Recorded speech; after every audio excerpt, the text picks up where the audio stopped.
एक छोटे से गांव में रामलाल नाम का एक गरीब किसान रहता था।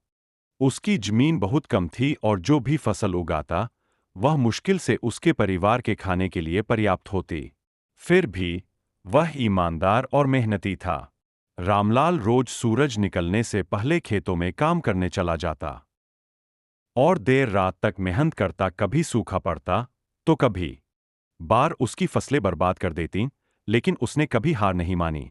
वह हमेशा आशा रखता कि एक दिन उसकी मेहनत रंग लाएगी।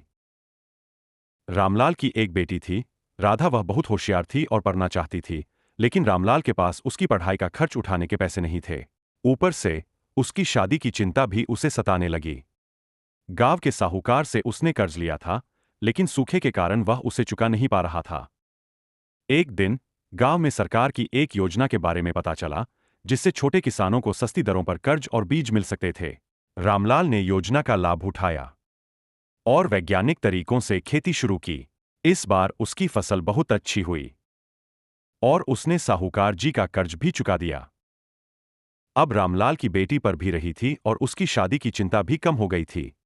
उसकी मेहनत और धैर्य ने उसे गरीबी से बाहर निकालने में मदद की। गांव के दूसरे किसान भी उससे प्रेरणा लेने लगे और उसकी कहानी पूरे गांव में मशहूर हो गई।